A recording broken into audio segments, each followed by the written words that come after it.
Congratulations on your new baby. Here's a gift of $3,400. What? I can't accept that much. It's okay. It's a gift from me. Thanks, Mom. This really helps. Although we were expressing our gratitude, I felt something was off the moment I held the envelope. When I checked inside, there was no money, but something else. I was so mad, I threw the envelope into the trash can. Hey, what are you doing? That's the money Mom gave us. Apologize to her right now. Unaware of what was inside, my husband Ralph scolded me. Would you say the same thing after seeing this? I showed him the contents of the envelope. He trembled and clenched his fists. Mom, don't mock us like this anymore. My name is Brooke. I'm 30 years old and an office worker. Ralph and I have been married for 2 years. We met at a mixer. He was handsome, and I was immediately attracted to him. He seemed interested in me too, and we started dating. He was kind and had a wonderful smile. I was so happy to be with him. Being together always felt relaxing.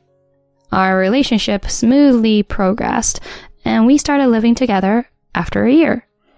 We began seriously considering marriage.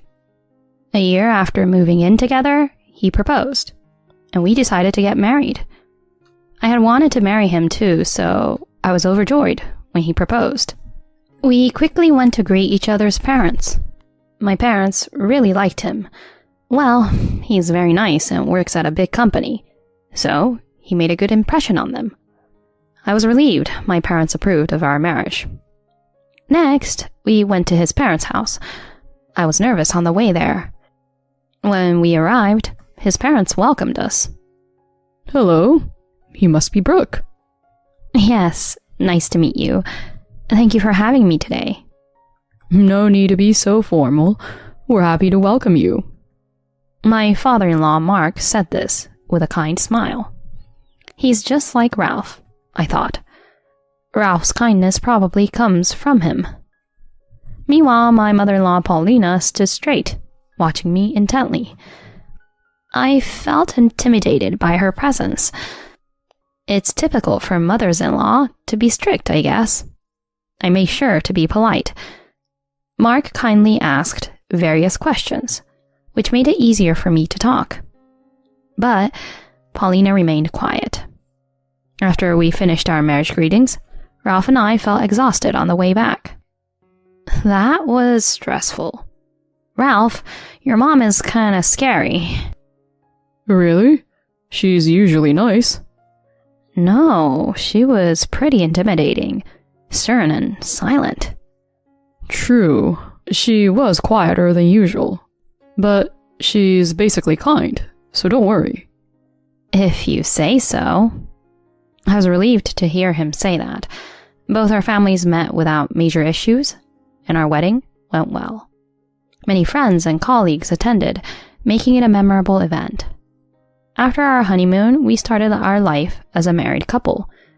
Living together before marriage meant our lifestyle didn't change much, but being newlyweds still felt new. We both worked, so we shared household chores.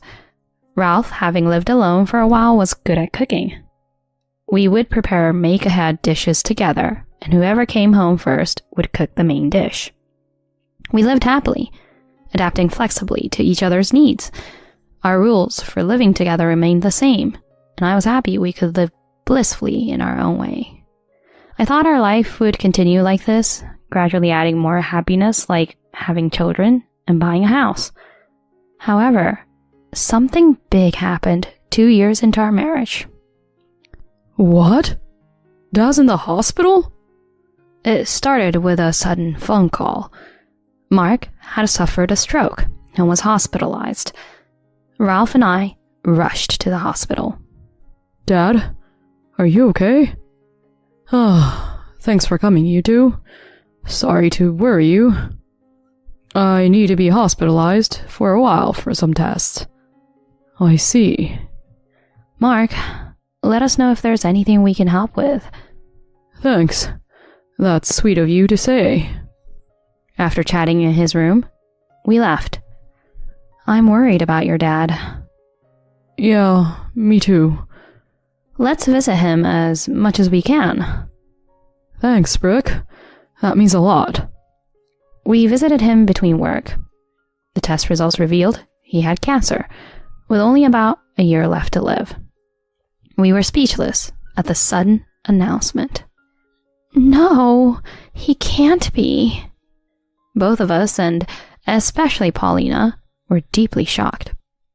And of course, Mark himself must have been devastated. None of us could accept this unexpected turn of events. But we couldn't stay down forever. We had to cherish the remaining days with him. My husband and I decided to visit him every chance we got. He always seemed so happy to see us. We had a good time in his hospital room, listening to his stories. But after about 6 months, he reached the end of his life and passed away.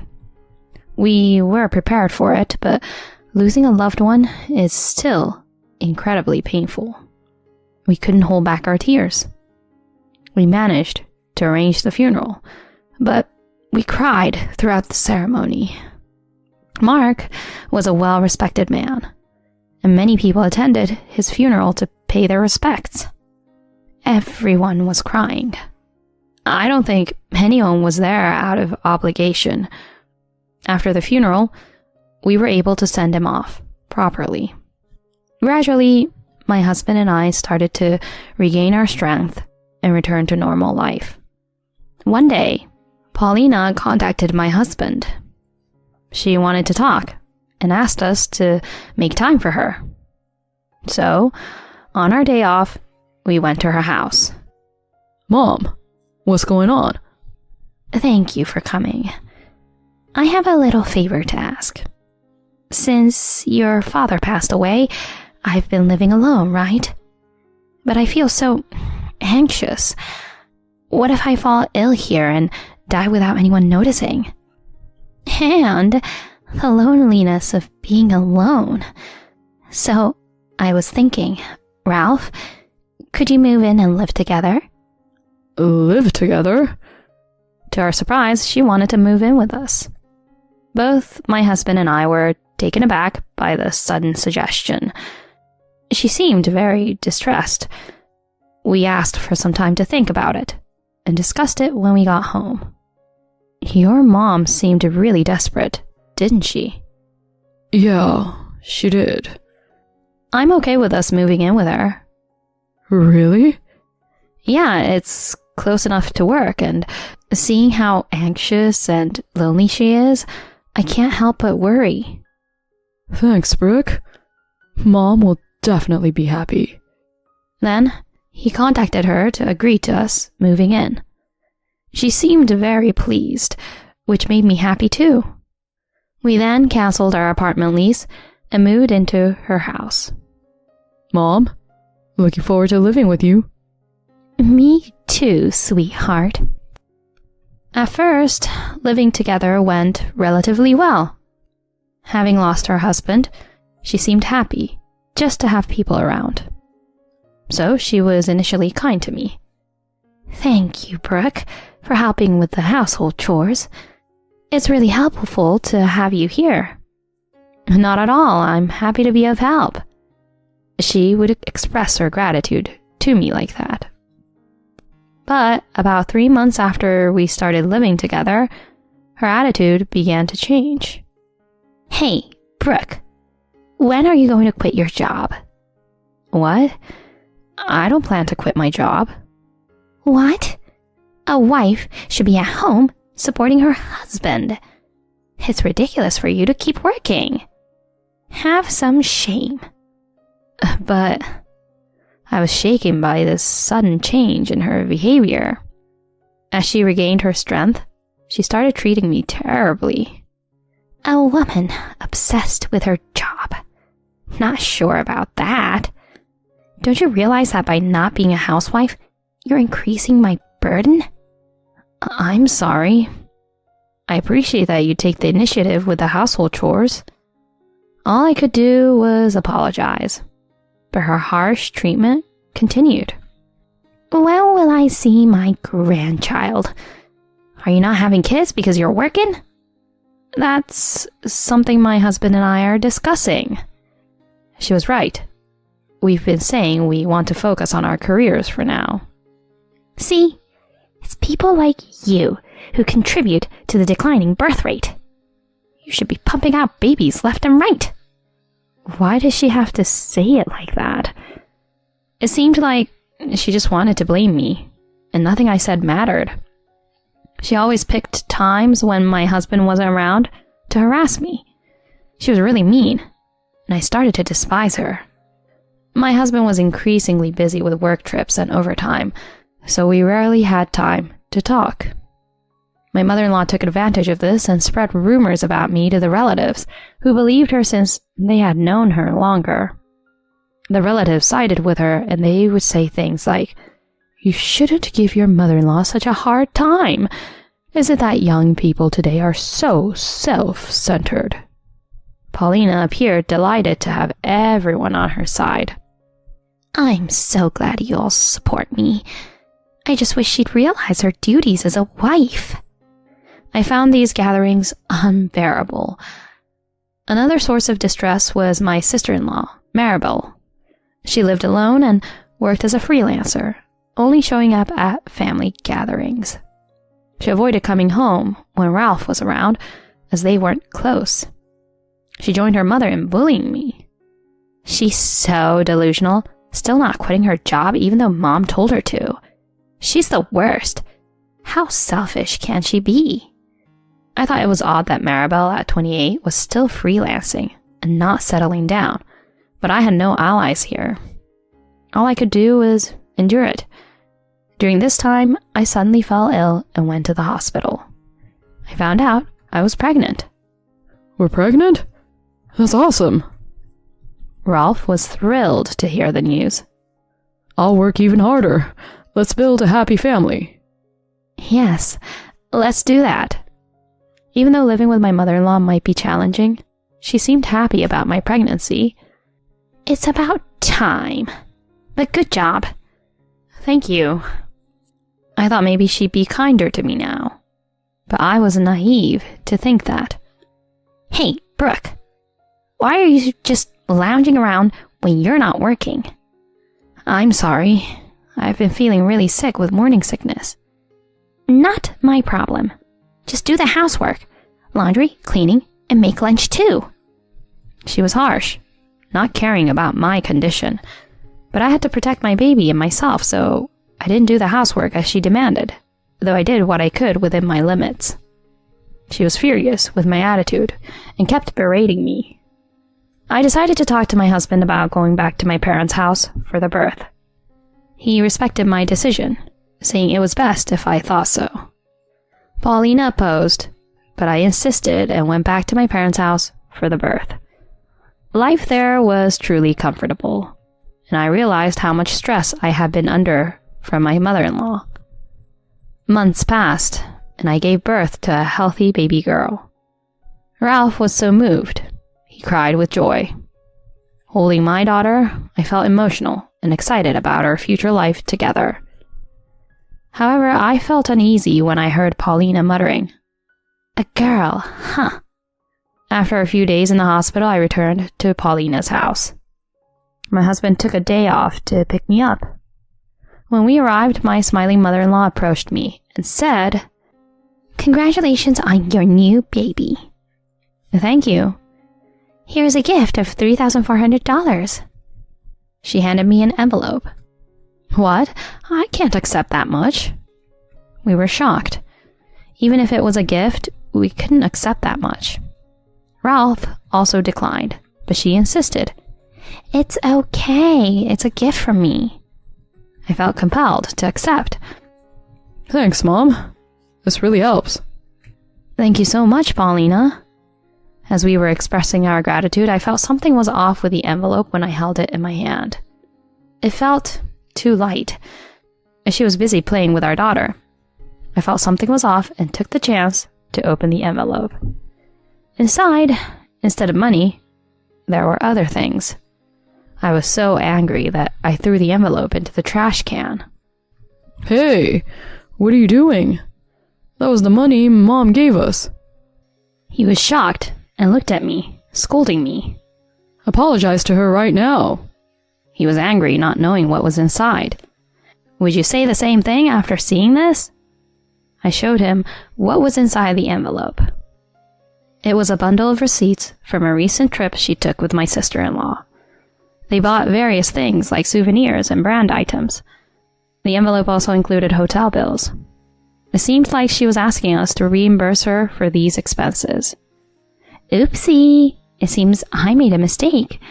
I meant to give you a birth gift, but I handed you the travel receipts instead. But you know, I had a lot of extra work while you were away for your birth, so I'd like you to cover these. She said this and laughed. I was just amazed at how hopeless she was. Ralph, trembling with anger and clenching his fists, said, Mom, don't mock us like this anymore. What do you mean, anymore? I know you've been bullying Brooke. What are you talking about? Me bullying Brooke? There's no proof of that. I've been busy with work, and couldn't be there for her as much as I wanted, but I sensed she was troubled. But she always said she was fine when I asked, so I decided to install a hidden camera. What? The footage showed you bullying her several times. I collected it as evidence and agreed to let Brooke go back to her parents to prevent further harm. When she returned, I planned to leave the house with her and our daughter. What?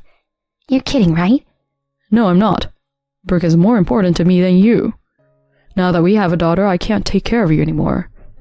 Maribel is there, so I'm sure you'll be fine without me. Don't say that. I apologize for being harsh to Brooke. She was panicking. Please, forgive me, Brooke. I'm really sorry. She apologized to me, but I couldn't forgive her anymore. I can't trust you anymore, so you don't need to apologize. I'll use the evidence your son collected to sue you for the emotional distress you've caused.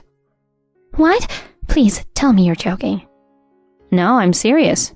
You pushed me to my limit. She slumped into heat. My husband and I packed our belongings, left the house with our daughter, and put our stuff temporarily at my parents' house. We then rented a new place and moved in, cutting off all contact with my mother-in-law and making sure she didn't know where we were. We sent a formal notice and sued her for damages.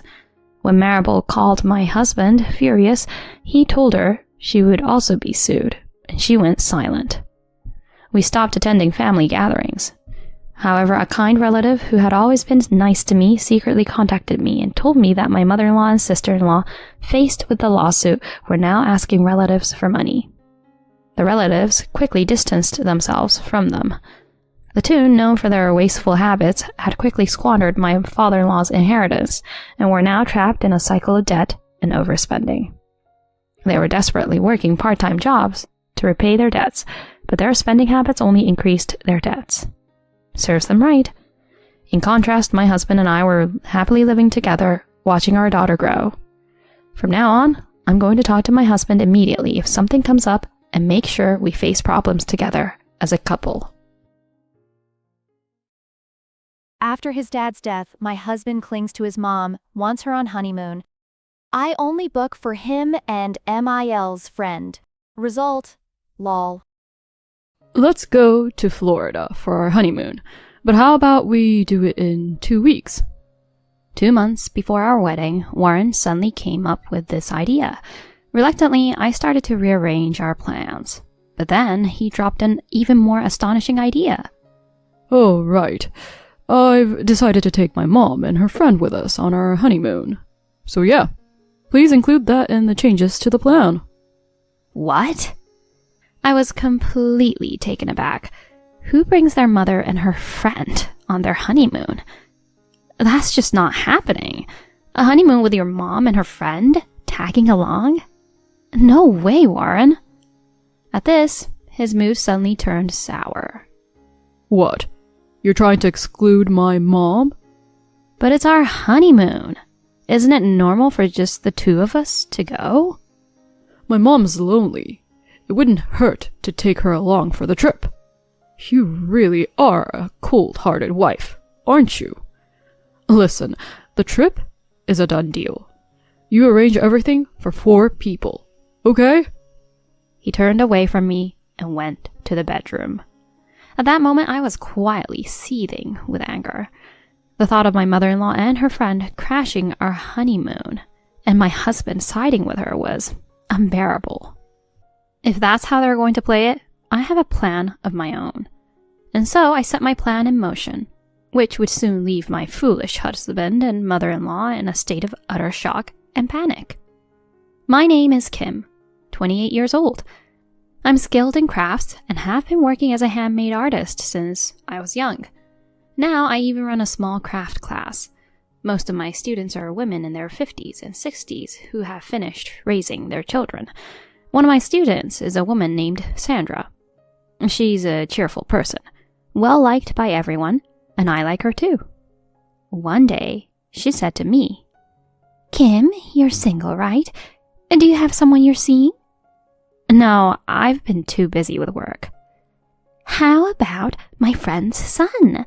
I've known him since he was little and he's quite the handsome guy. He's an insurance salesman." And that's how I was introduced to Warren, who would later become my husband. He was 2 years older than me, working as an insurance salesman. As Sandra had described, he was quite handsome and was pleasant to be with. I was taken with him. He seemed to like me too, and we started dating. 2 years later, he proposed to me. Kim, marry me. I promise to make you happy. "Oh, Warren, thank you. I'm so happy." And so we got engaged. My parents approved of our marriage, and next, we went to his parents' house. His father greeted us with a smile. "Oh, I've heard all about you from Warren. It's great to meet you." Behind him stood his mother, with a kind face. Warren introduced me to his parents. "This is Kim. We're getting married." Howard nodded approvingly. "Yes, you have our blessing. Right, honey?" Warren's mother, Stacy, smiled and nodded. "Of course. You two met through my friend, Sandra, right? She'll be thrilled to hear about your marriage." "Thank you, Mr. and Mrs. Morgan." I was relieved that our marriage introduction went well. Stacy didn't talk much but seemed to approve of the marriage. Howard was a very nice person. We set up our new home just 10 minutes away from their house. The wedding was scheduled for 6 months later on our anniversary.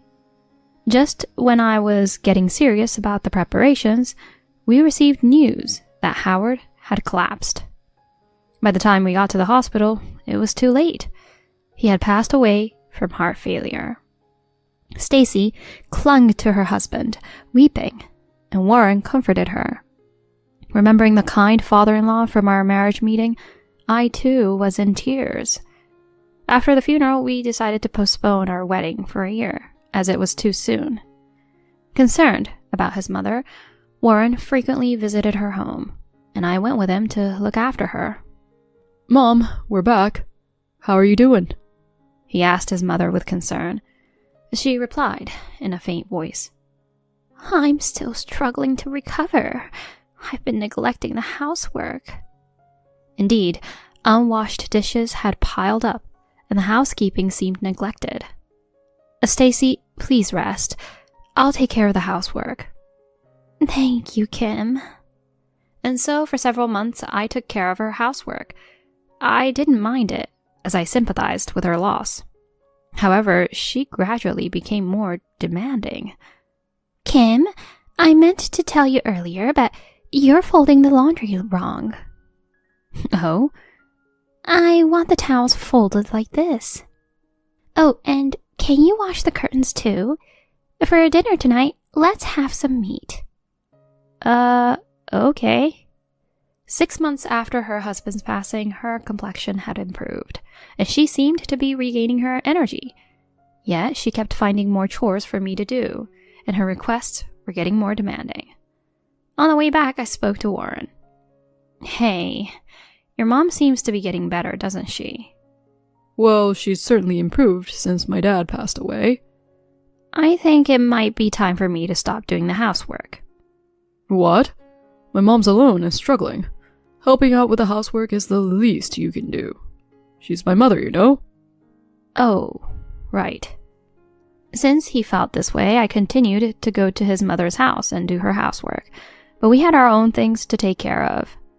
Since our wedding had been postponed, we had to start looking for a new venue. The original venue was unavailable on the date we wanted because another wedding was scheduled. On the day Warren and I were visiting various venues, he took a different route in his car. Wait, shouldn't we have gone straight to the venue? Yeah, I decided to bring Mom along. What?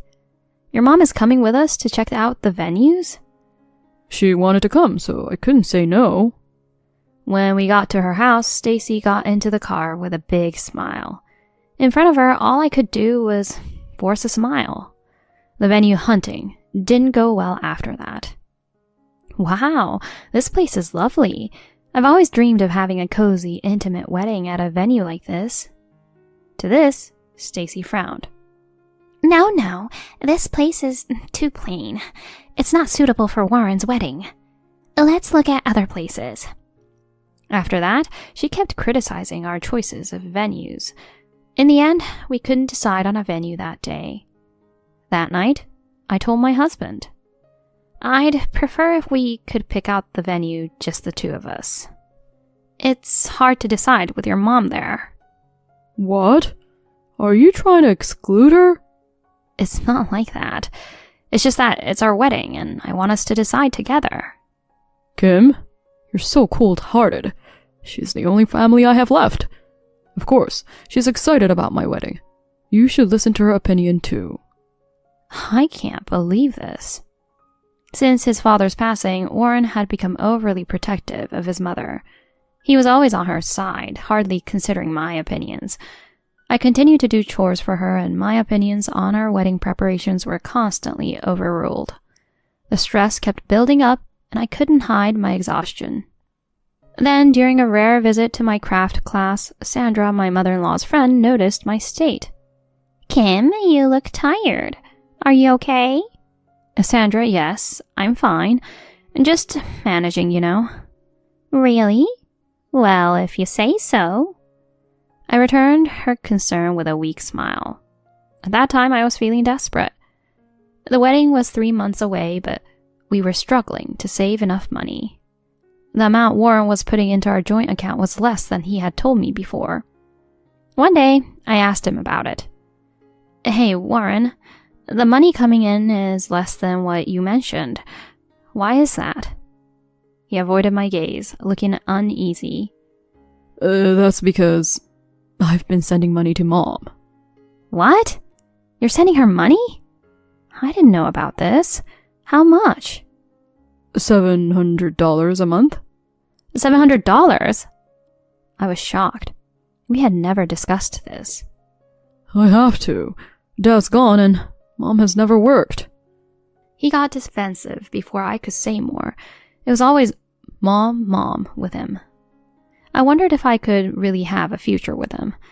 I was concerned. With only 2 months left until the wedding, he suddenly said to me, About our honeymoon in Florida? Let's go in 2 weeks. What? But we haven't even had our wedding yet. Aren't we supposed to go on our honeymoon after the ceremony? He looked puzzled at my surprise.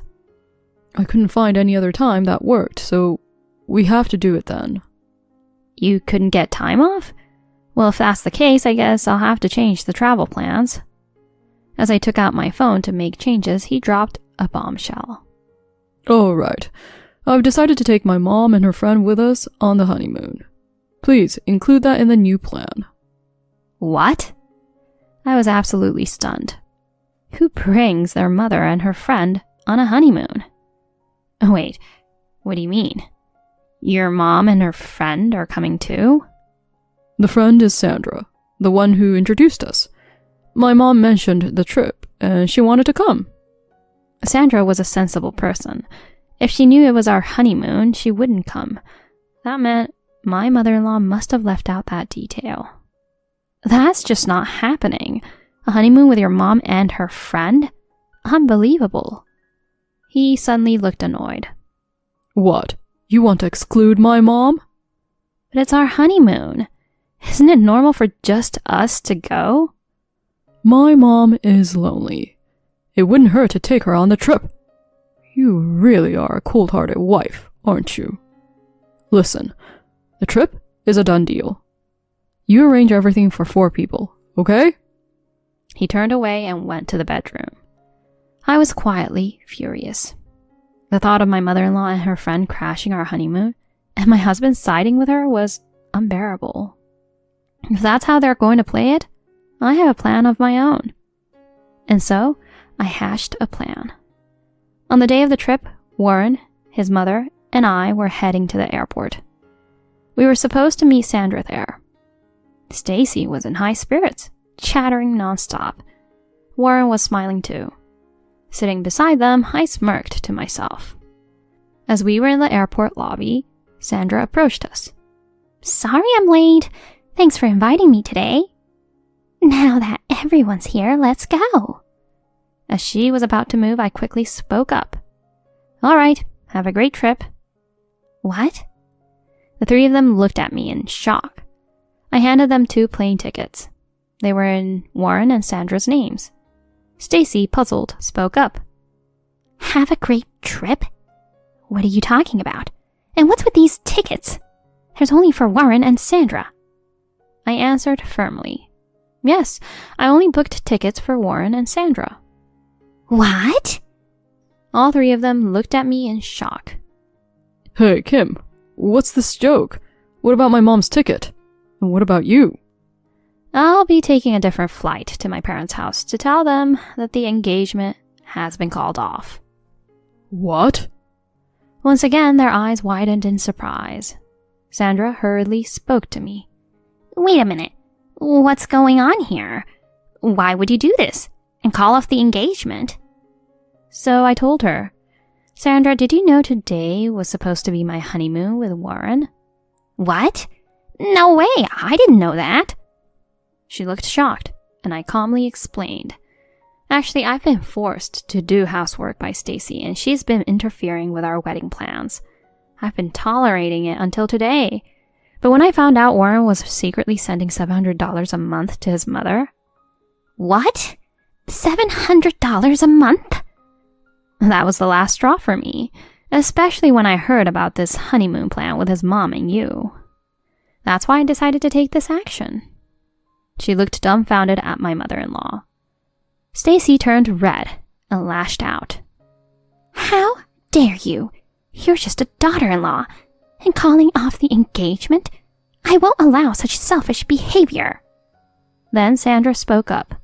Stacy, weren't you bragging to everyone that your son gives you $350 a month?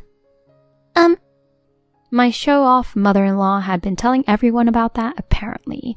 I was just dumbfounded. Sandra continued relentlessly. While we're at it, I've heard you've been seen walking arm in arm with a young flashy man in the neighborhood. You're not spending Warren's money on him, are you? What? A young man? Warren was the first to react with astonishment. Seemingly defeated, Stacy started to stomp her feet in frustration. I can't help it. I've been lonely since I became alone. Sandra spoke to her admonishingly. Look, it's not normal for a mother to overwork her daughter-in-law, interfere in her son's marriage, and then crash their honeymoon. I'm going to distance myself from you, Stacy.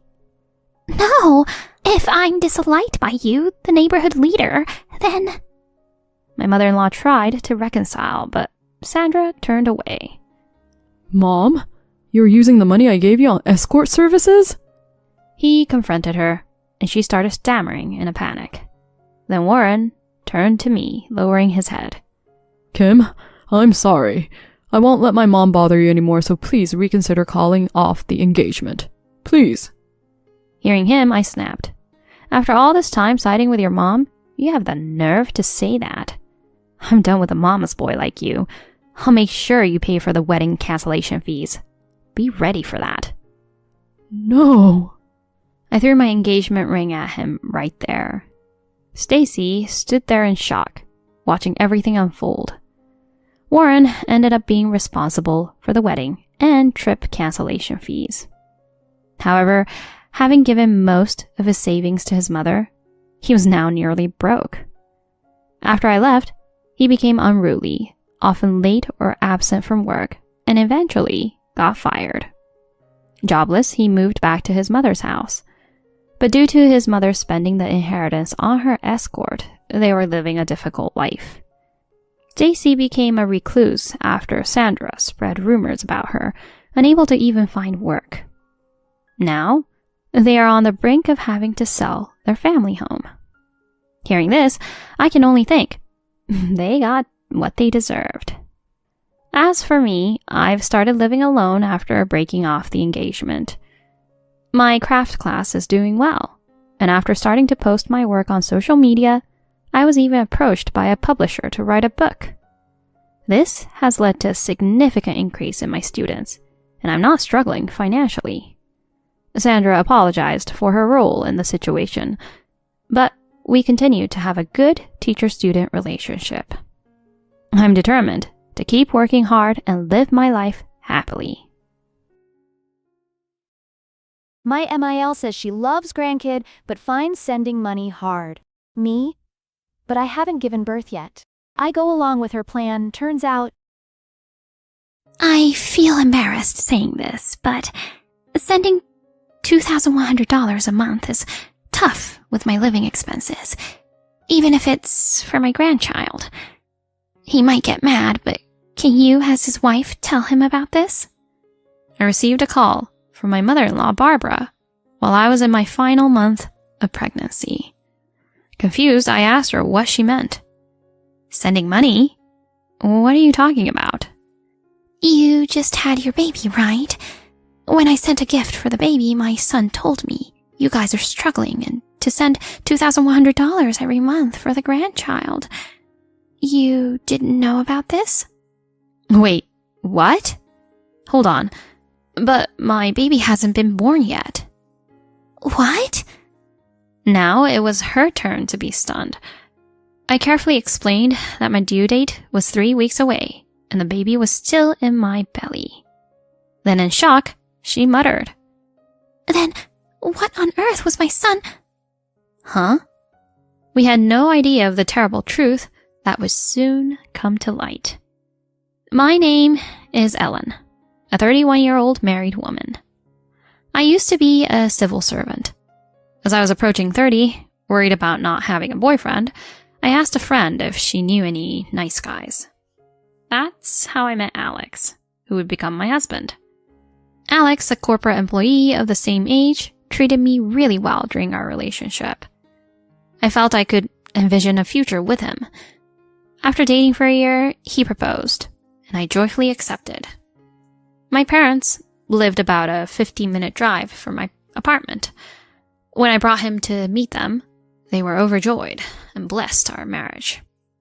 Next, it was time to visit his family. His father had passed away when he was in high school, and it seemed his mother lived alone. After an 8-hour drive, we finally arrived at his remote family home. The house was large and impressive, and I, coming from a modest background, was overwhelmed. I heard that his mother came from an old family and had enough rental income to live comfortably without working, even after his father's death. The first time I met her, she greeted me very politely. Thank you for coming all this way. She seemed soft-spoken and classy.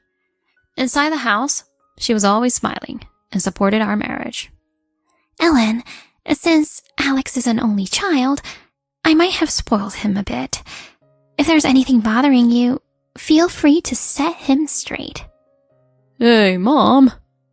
His comment made us all laugh, and the visit was pleasant throughout.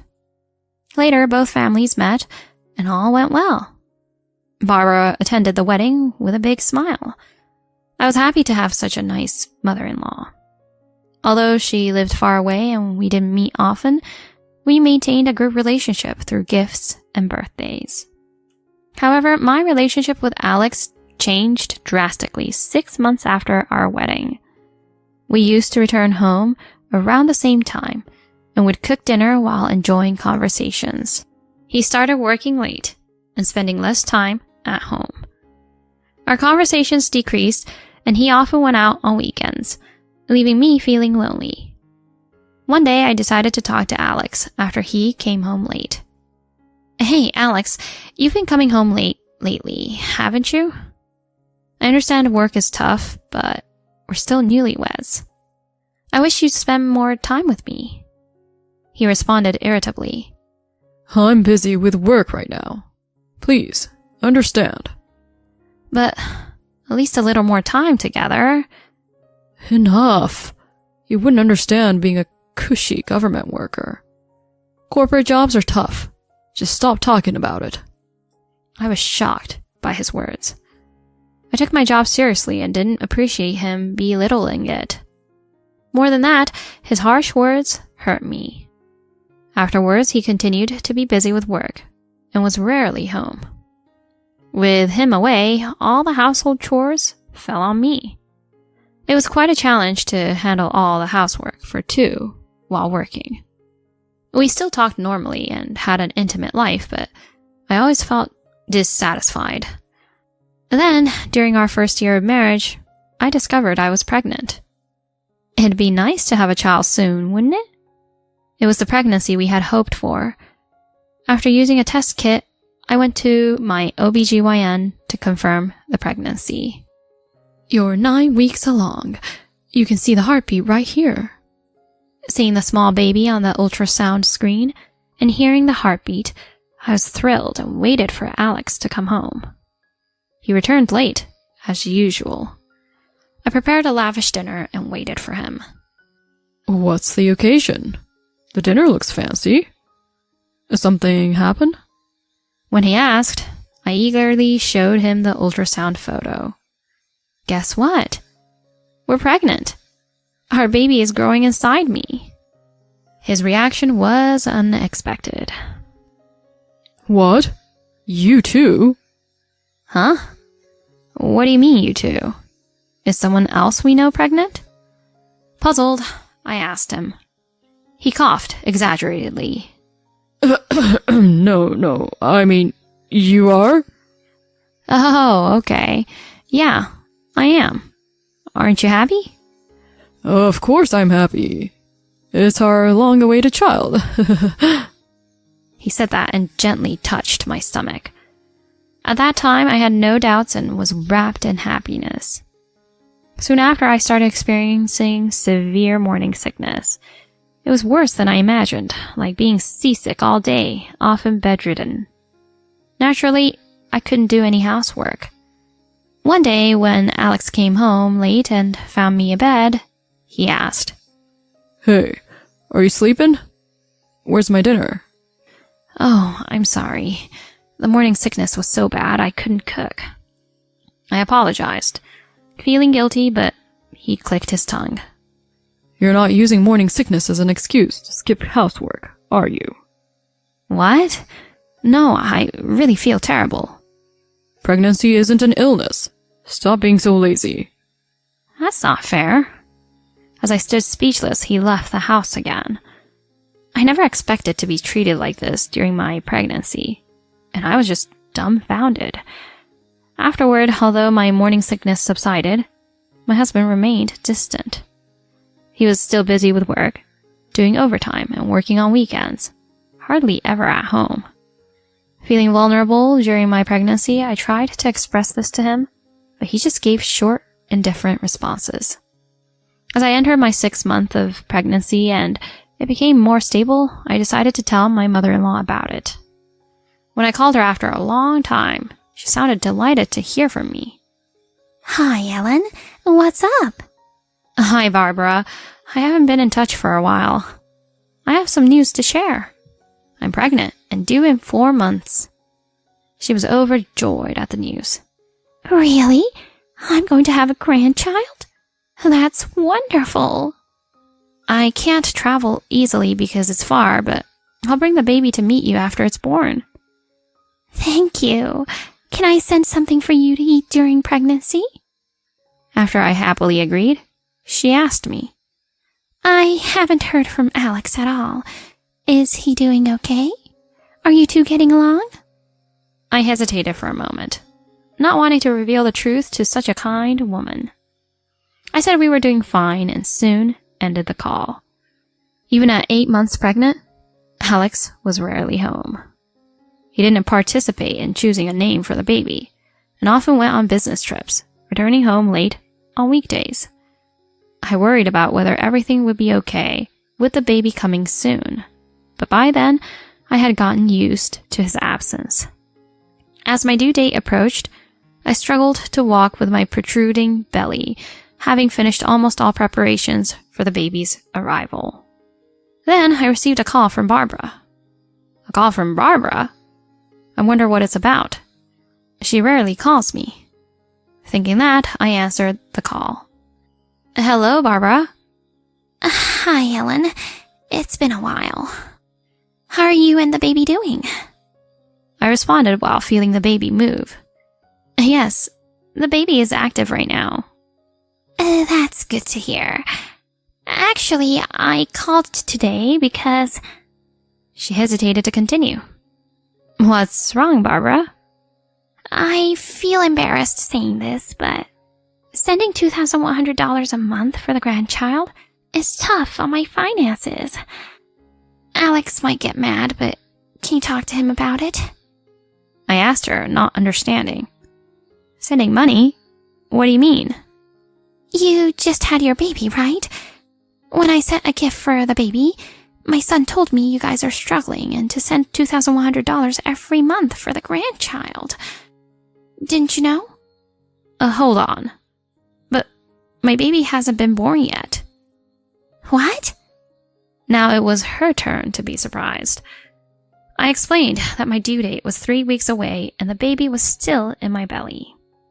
She then murmured, Then what on earth was my son? Huh? She revealed, her voice trembling. Alex told me you hated me and didn't want me to call. And then a month ago, he said the grandchild was born and asked me to send a gift. That's not true. I don't hate you at all. And as I just said, my baby hasn't been born yet. So what happened after that? I told him I wanted to see my grandchild at least once.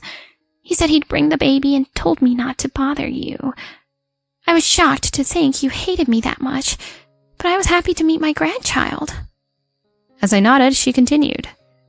A few days later, Alex showed up alone with the baby and left quickly. I thought it was your child, so when he asked for money for the grandchild, I couldn't refuse. When I asked about the day he came, it was the same day he had told me he was on a business trip.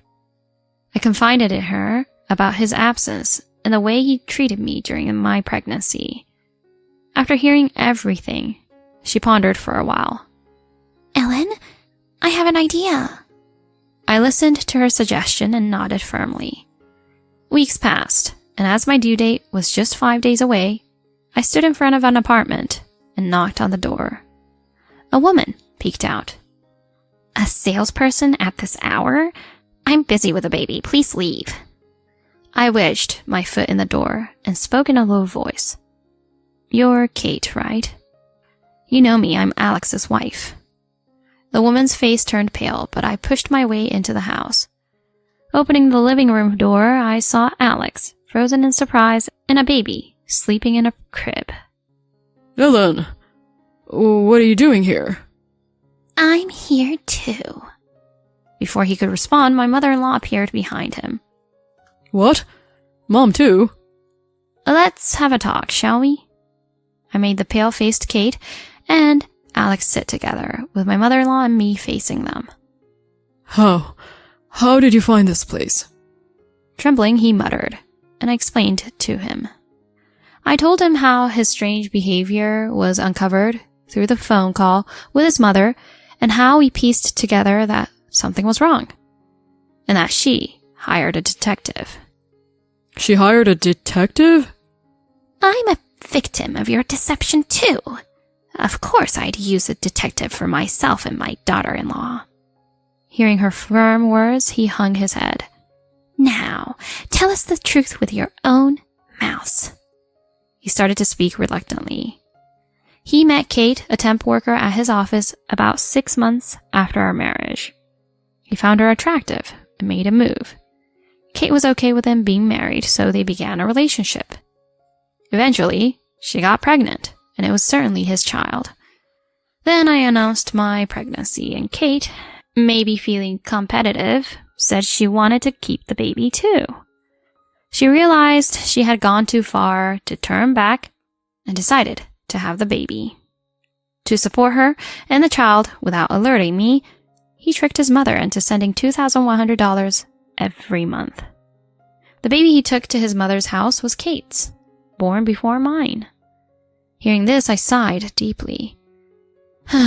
Did you really think you'd never get caught? I thought it would work if I convinced you that you hated my mom. And what do you plan to do now? Ellen, please forgive me. I don't want to leave you. Please. What about her and the child? You plan to just abandon them? I'll leave them. Let's live together. Just the three of us with our child, okay? We've always been together, right? Hearing his words, Kate looked at him in shock. His selfishness infuriated me. Don't underestimate women, you self-centered jerk.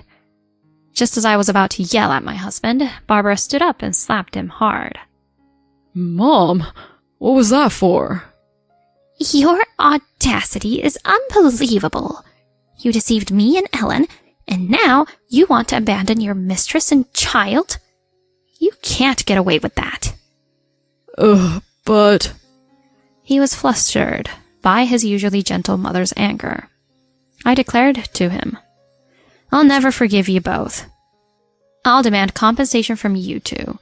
And Alex, I expect plenty of child support from you. Make sure you pay every single penny. But... Leaving a despairing Alex and a stunned Kate behind, my mother-in-law and I left. Later, I gave birth to a healthy baby. Soon after, my divorce from Alex was finalized, and thanks to Barbara's urging, the compensation was paid quickly. We agreed on a monthly child support payment. Kate's parents ended up paying her compensation, furious with her for having a child from an affair. They promised to take her back to the countryside. Thus, Alex and Kate broke up. As for him, it turned out his corporate job was through connections from Barbara's relatives. His affair with Kate had already become a rumor at work, but he couldn't be fired due to the connections. But Barbara told her relatives to fire him, resulting in him losing his job. She then handed him over to an acquaintance's fishing boat. Now, having lost everything, he's working hard on the boat every day. I'll make sure he pays the child support, she assured me, and I was grateful. As for me, I returned to my parents' home with my newborn, living peaceful days. It was Barbara that named the baby, and I often visit her with my son. I hope he grows up strong and kind like his mother. I look forward to watching my son grow. My MIL suddenly turned nice and gave me a premium baby formula. When I realized it was spoiled, I rushed to the police to take revenge. This is supposedly a premium baby formula. My neighbor gave it to me, so why don't you take it? Oh, thank you. Hope it helps the little one grow up strong. My mother-in-law is super nice for a change, but I got a bad feeling about it. The next day, I went to see my mom and showed her the formula. She yelled, looking disgusted. Don't open it. Throw it away now. I'm Hannah, a 32-year-old advertising executive. I've been married to Ryan for 2 years now. We met in high school and got closer when we were in our sophomore year. He asked me to be his date for the homecoming dance. And we became inseparable after that. We kept a very tight bond through college and into our adulthood. Although we've only been married for 2 years, we've been together for about 15. We know each other inside out. and I can usually tell what he's thinking and anticipate his next move. We've remained happy with each other for so long that I truly feel lucky to have met him. Although our relationship's been going well, there's a thorn in my side. My mother-in-law, Emma.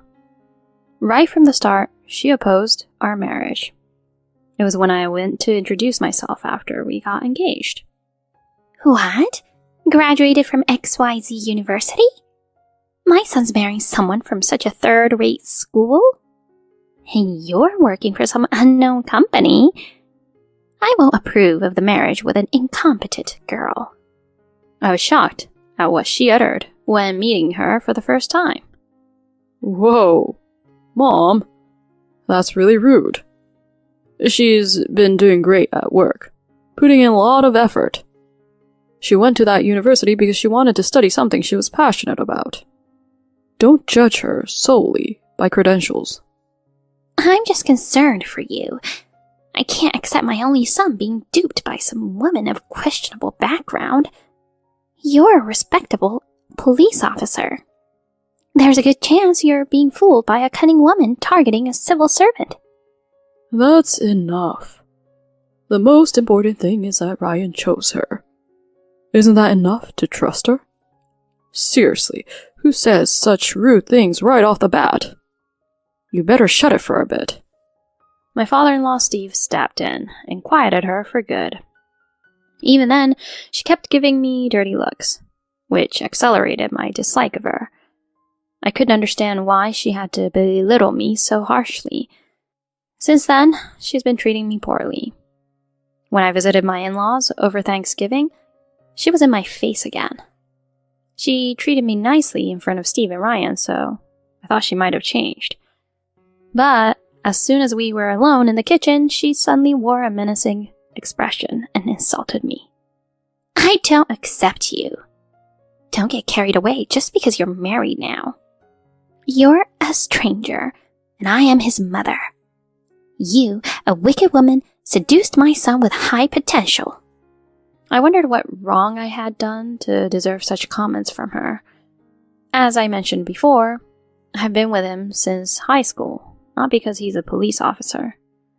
I love him as a person, regardless of his profession. I doubted she'd ever understand, so I decided not to unnecessarily provoke her at that point. If I kept a low profile, I assumed she wouldn't have bothered me too much. I tried to brush off her snide remarks to some extent. Ryan warned her whenever needed, but they always had a good relationship, so when everything was fine, they were close-knit. I figured it would have been best not to complicate things between them. We visited my in-laws about once a month, and if I just endured that one visit, everything would be alright. When Ryan and I were alone, life was great. I believed that even if there were a few unpleasant moments, it wouldn't be a big deal. 2 years passed in the blink of an eye. Then, we were blessed with joyful news. Honey, my doctor told me I'm pregnant. For real? Yeah, we're having a baby. Woohoo! This is amazing. I'll work harder for our child. Ryan was genuinely happy about the news. With him, I was sure to build a wonderful family, and raising a kid was going to be enjoyable. And there was something else to be thankful for because of the pregnancy. It was the reduced chance of seeing Emma.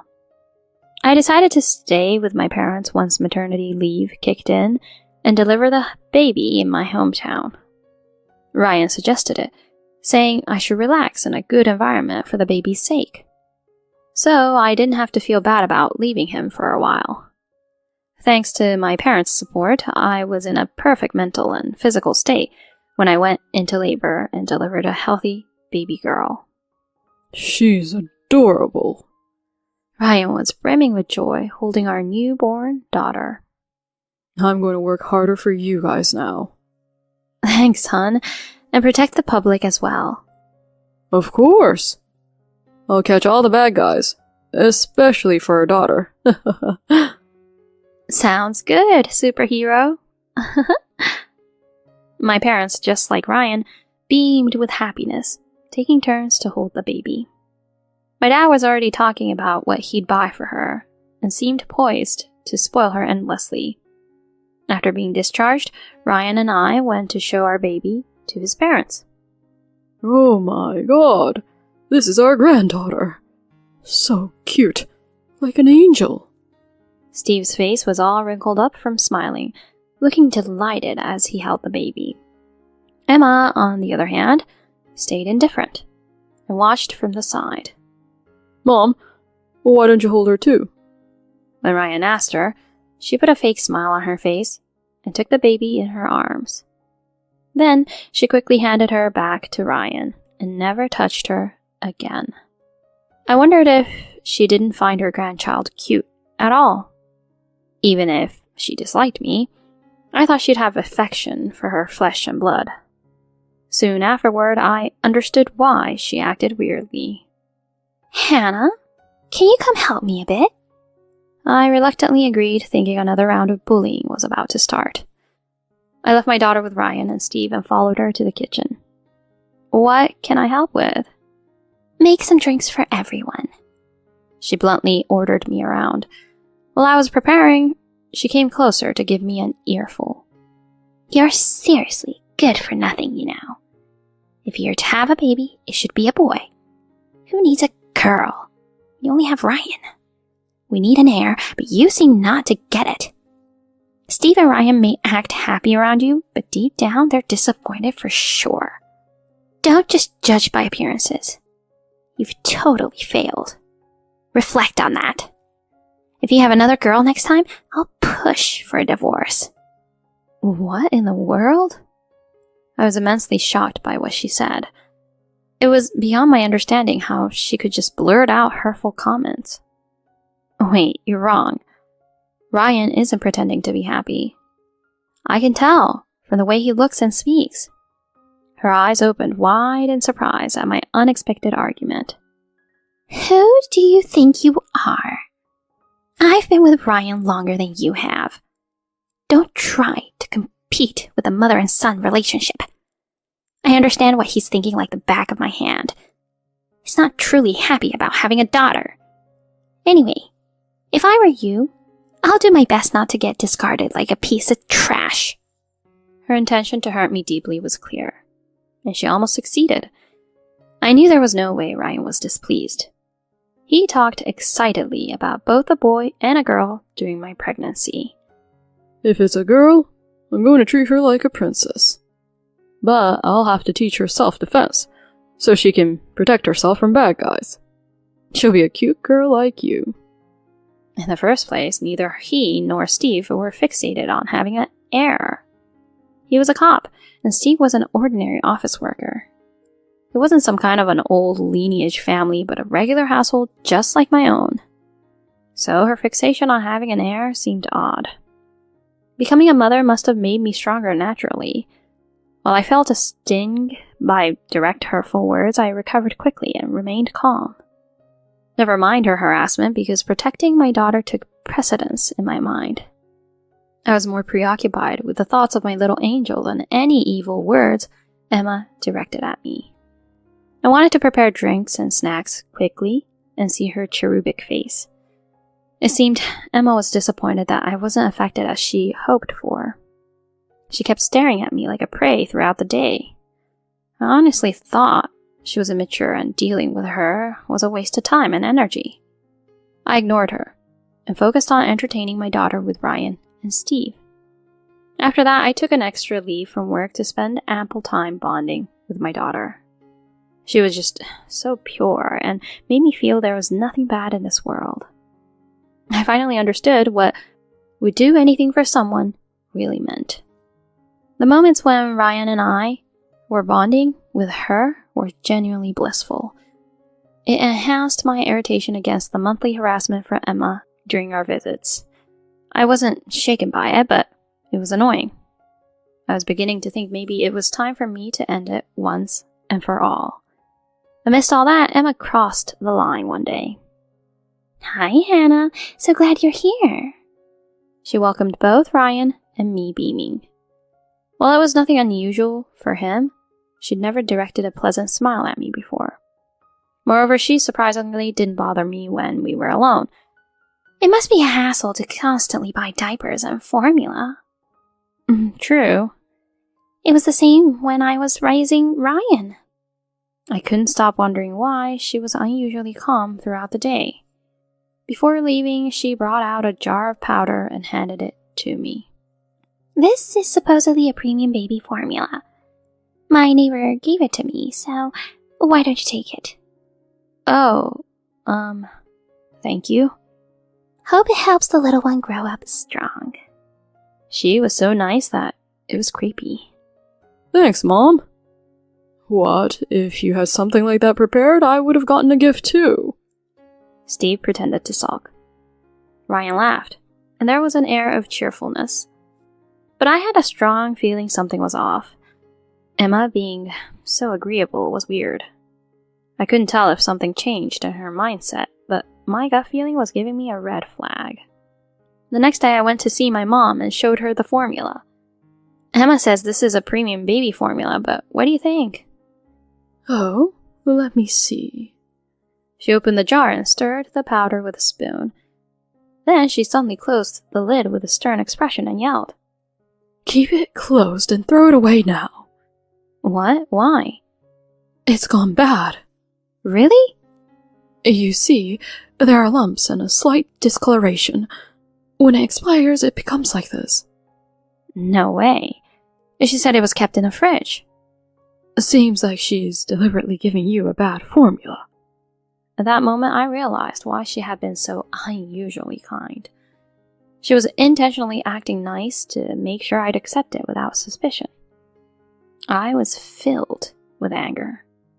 Unbelievable. I'm not going to let her get away with this. I immediately rushed to the police station where Ryan worked. Hey, Hannah. What's up? Sorry. I know it's during your shift. It's okay. Not that busy now. It's about the formula your mom gave me yesterday. What? It's gone bad? Yeah, that's what my mom said. He put on a mask wearing a serious expression and poured the formula and hot water into a paper cup. The liquid was supposed to be white or cream colored, but it turned faint green. Yuck. This is totally spoiled. Oh, God. If we'd given this, she'd have gotten sick. Definitely. She says she got it from a neighbor, right? Is that even true? Honestly, I think she intentionally gave me a bad formula. No way, she wouldn't do that. He was in disbelief, so I played an audio clip for him. It was a conversation between her and me when we were alone in the kitchen. The recording had her blaming me for not having a baby boy and insisting that Ryan and Steve weren't happy about having a girl. What the heck? Has she always been saying this kind of stuff to you? Yeah. Oh man, I'm so sorry, I didn't realize this until now. It's my fault too for not bringing this up to you. I promised to protect you. What have I been doing? Let's go see her right after work. When he got off, we went straight to her place and left our daughter with my mom. Oh, what a pleasure to see you guys so soon again. Oh, you guys. Were you supposed to come over today? No, but we had something to talk to Mom about. To me? What's up? Giving a bad formula? What was that about? Huh? Oh, that formula I gave you yesterday? Has it gone bad? Don't play dumb. We know you deliberately gave it to us. That's crazy. Come on, she wouldn't do something like that. She gave it out of kindness. Steve took her side, as he didn't know anything yet. Yeah, but I'm sorry if it wasn't good. I should have checked it. She tried to cover it up since she has Steve's support, but Ryan wasn't ready to let her off the hook. You said the neighbor gave it to you, right? Who was it? This is serious, related to our daughter's life, so I want to go and speak to the person. I can't remember who it was. It was a while ago, you know. How long ago was that? Let's see. So you received it a while back, but still thought it was alright to give it to our baby? No, it's not like that. It was given to me 2 weeks ago. Then who gave it to you? If you remember when, you should remember who, right? Oh dear. As he pressed her, she struggled for words. Watching their exchanges, Steve began to suspect something was amiss. Why can't you give a straight answer? Are you hiding something? No, I'm not hiding anything. I just forgot who gave it to me. Honestly, you never got it from anyone, right? What are you saying? Then what's this? Ryan played the audio of her harassing me about the child. What's this? When did you record this? How low can you get? She turned red with anger. Then she quickly changed her expression and looked at Steve. That's not what I meant. This is, What did you mean, then? Sneaking around to bully Hannah and pretending to be kind while trying to feed the baby something rotten? Who's the lowest here? This time the baby didn't drink the milk, but what if she did? You don't know what could have happened. Can you take responsibility if our grandchild gets sick or worse? I'm sorry. She started sobbing after getting scolded by Steve.